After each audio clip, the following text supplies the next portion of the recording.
دیکھیے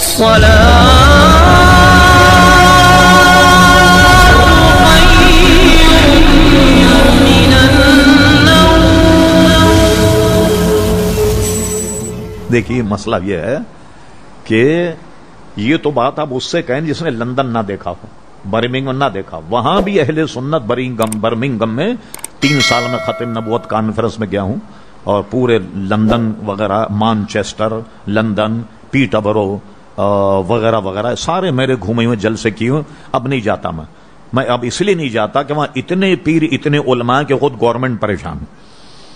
تو ہم تو بنجر زمین تلاش کرتے ہیں، سمجھے صاحب. تو وہاں بھی مسجدوں میں الحمدللہ یا اللہ یا رسول اللہ درود شریف الصلاۃ والسلام کا یا رسول اللہ، یہ تو ہمارا ٹیرر مارک ہے بھائی. آپ کے دوست سے کہیے کہ آپ کو سجدے صاحب ہو گیا. جتنی سنی مسجد ہیں سب میں یہ ہماری علامت ہے الحمدللہ، سب میں علامت. ایک بات تو یہ امام کے نماز پڑھنے کے طریقے سے، دعا کے طریقے سے ہی پتہ چل جاتا. کم سے کم ہم لوگ تو پتہ لگا لیتے، ٹھیک ہے نا. ہاں گھسا ہوگا، اور یہ حدیث میں بھی ہے تخنے کو پجامے اونچے ہوں گے، پیشانی ابری ہوئی ہوگی وغیرہ وغیرہ. یہ تو علامتیں صحیح بخاری میں کتاب الفتن میں موجود ہیں. تو بھائی مسئلہ ہے کہ بہت ہی کوئی سادہ آدمی، میرا خیال ابھی نئی نماز پڑھنی اس نے شروع کی ہوگی. لندن میں کوئی آپ کو سنیوں کی مسجد ایسی نہیں ملے گی جہاں یا رسول اللہ نہ لکھا ہوا، الحمدللہ، ٹھیک ہے نا. اور نماز کے طور طریقے سے پتہ لگ جاتا آدمی کو. کیا دیکھیں نا، اب نماز پڑھنے ہم دعا کرتے ہیں، آپ جائے السلام علیکم رحمت اللہ، السلام علیکم، جوتے ہاتھ میں اٹھا اور گئے، پتہ لگتا ہے نا کہ دعا نہیں ہو رہی، نہ درود شریف پڑھا جا رہا ہے نہ وغیرہ. اس لیے ہمارے یہاں شعار اذان کے وقت درود شریف پڑھا جائے، اقامت میں درود شریف پڑھا جاتا ہے، دعا جب ہوتی ہے تو درود شریف پڑھا تھا، سب کو پتہ لگ جاتا. منافقت کا تو علاج کسی کے پاس نہیں کہ لوگ بن کر کے 20 سال سنی بن کے رہے اور بعد میں پیٹ میں سے پیر نکالے اور مسجدوں پہ قابض ہو گیا. اب اس کا علاج تو ایک الگ بات ہے، لیکن اہل سنت میں یہ ابھی بھی یہ مروج ہے الحمدللہ. پوری کراچی میں بلکہ پوری دنیا میں گھوما ہوں، اور اس میں ہر جگہ یہ موجود ہے علامت جو ہمارا ٹریڈ مارک و شان ہے کہ دور سے دیکھ کر یہ اعلیٰ حضرت فرماتے الٹے ہی پاؤں پھرے دیکھ کے توغرا تیرا.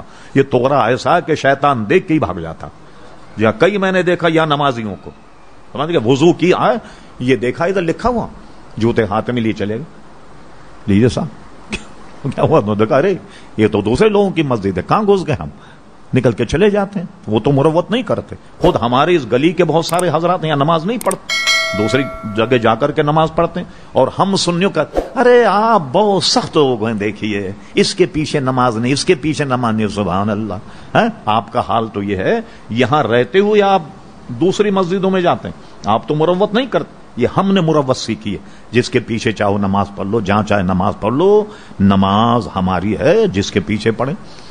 اور اس میں کیا جھگڑا، سنی کے پیچھے پڑے، وہابی کے پیچھے، دیوبندی کے، شیعہ کے پیچھے، کوئی جھگڑا ہی نہیں اس میں. بس ہم اپنے اماموں کے پیچھے پڑھتے ہیں، اس میں کسی کو وہ ہونا نہیں چاہیے. تو یہ سنبل ہمارا جو ہے یہ الحمدللہ ہر جگہ یہ موجود. اور یہ ہمارا ہی نہیں بتا رہا ہوں، یہودیوں کے جو عبادت گاہ ان پر ان کا ٹریڈ مارک موجود ہے، عیسائیوں کے جو عبادت گاہ ان پر ان کا ٹریڈ مارک موجود ہے. الحمدللہ اس طرح سنیوں کا ٹریڈ مارک ہر